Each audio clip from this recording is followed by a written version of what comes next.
Huples Cat. It's my bi-monthly Apocabox review. Remember, it's not if, but when. I was kind of hoping this would be a pandemic box, but it isn't. This is supposed to be the best box they ever did. I don't think it is. I get this for 65 American dollars every 2 months, so it cost me about 32 American dollars a month. I thought I'd unfortunately unsubscribe to it, and I was quite happy about that. But this box does give me stuff I would never buy otherwise, and a lot of the stuff I store up for just in case the group goes down and never comes up, because it's much more of a bush crafting box than a prepping box. It's certainly not really a tactical box. Most of the stuff in it is handmade and nice, and I kind of enjoy it. So what's in the box? Well, first off, in the box, this sort of a thing. Okay, it's an LED rechargeable USB, which I like, flashlight. So this will go into my long-term box for grid down. I have plenty of this sort of light that are much nicer and much more expensively made that I use for camping and kayaking. So I don't really think that I'll be using this, but I'll just keep it in the box and maybe one day I'll need it. The other thing that's in here is an advert, and I did this last time and covered this and looked it up. If you like online learning, I think this is a really good idea, and if you want skills to teach, this also might be a method of getting income. And there's if you're an Apocabox subscriber, you enter that and you get a discount.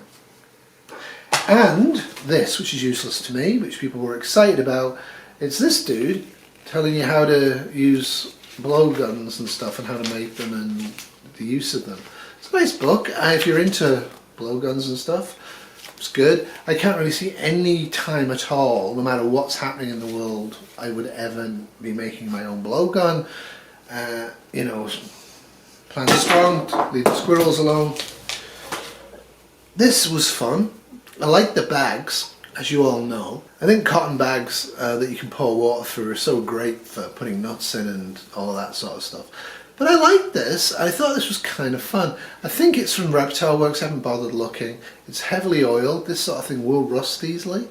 But it's actually an old-fashioned scissor. Back in the day, right? It's just one piece of metal bent around and thinned. And these are a great idea. You should always have scissors. They recommend them in a few places what you can do with it.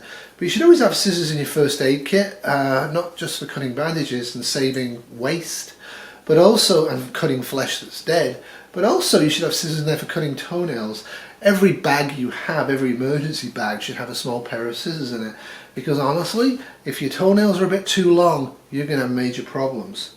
Now the other thing which excited me, as a vegan, #PlantStrong, and as a coffee lover, free samples. Now I really don't mind getting free samples in these boxes. I really don't mind at all. The expiry dates are okay. This sort of thing I will just leave in the packet and use if I need to. But if I don't want to make coffee because it's raining, or I'm tired, or it's not safe to light a fire, this sort of a thing will give me the caffeine boost I need. Now, other than this, what I recommend for bug out bags, if you are addicted to coffee, and I like coffee a lot, is to actually carry a bunch of coffee beans in there in a small bag as well. If you slowly chew and suck a coffee bean, it has much the same effect as this and is a lot cheaper. But I'm quite happy to get these. And it also has different flavours of your caffeinated beverage, and you can try 3 for free. So I don't know, I might actually order some more, and I'll have to look at it. Usually shipping and handling to Canada makes that sort of things completely ludicrous. What else is in the box? This is a skills challenge. So, as a bushcrafting skill, and as an object of art, and you've got the skill, and I don't, making your own spoons, you send some blanks, great idea. For prepping, for emergency preparedness, yeah, there's lots of metal spoons around. Metal spoons are a lot better than wooden ones, but if you were into this sort of thing, I think you might like it.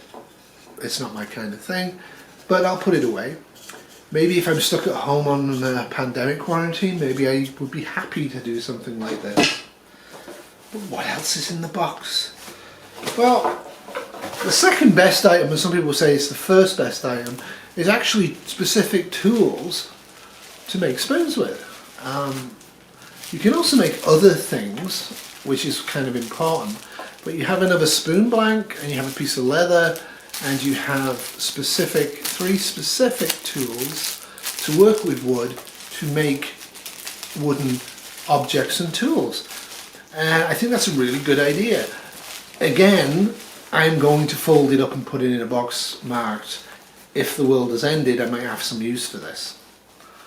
Which is kind of unfair, I think, but it's true. I'm not actually a bushcrafter. I don't actually find much pleasure in making wooden spoons. My skill base for this is terrible. I actually got an E in woodwork at school, and I took that as a sign away into the sciences. My best thing in this is this. Now this is going to cost me 35 American. Minus the bag. The bag's going to cost me $5 American. This is actually a fire steel. And it's in its own integral plastic bag, so I'm not opening it ever. It's a thick fire steel, and it has its own striker and, of course, bottle opener.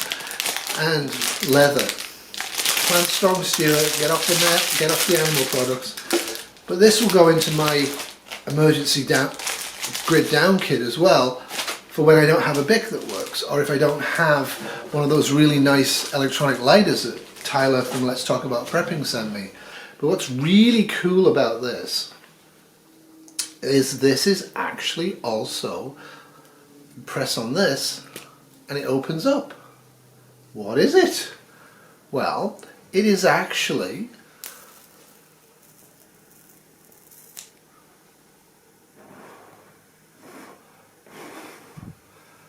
a lighter. Not a bad one. I will definitely have that. The one I use for kayak camping, and I do carry one, is thick and it's long. And I really like the long one. So now of course I'm carrying the electronic lighter and flashlight. But I always carry this as well. This is one of the small fire steels. And it's a good make of fire steel. Excellent channel and excellent make. And I like this a lot. To be able to make a fire in grid down is a good idea, and of course I keep a folder with it. Yes, it is Bear Grylls. Yes, it's a Gerber. I've used this for years. It's a great folder.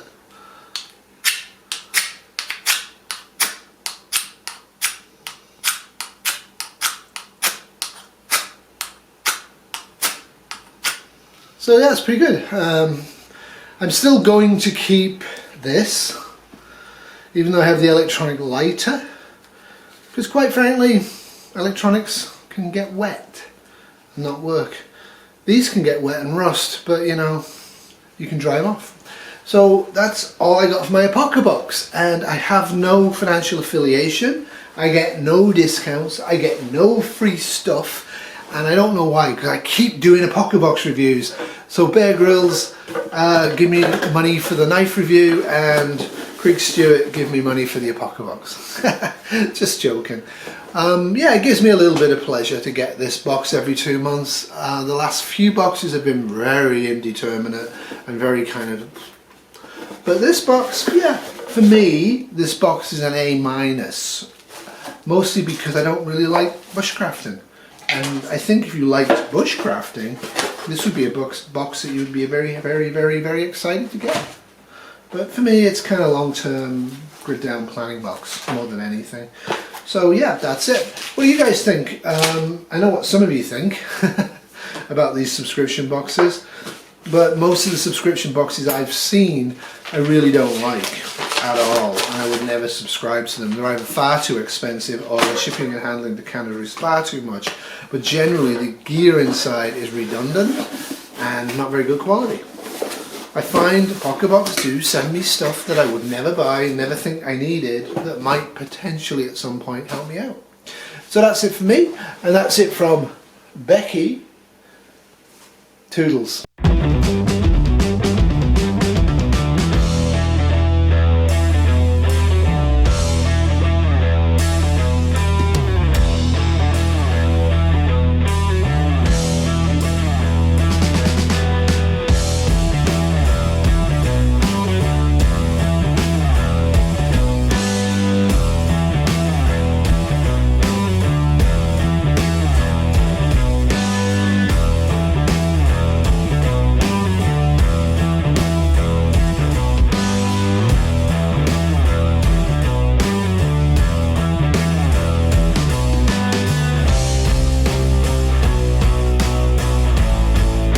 That was a Bad Terrier 2020 production.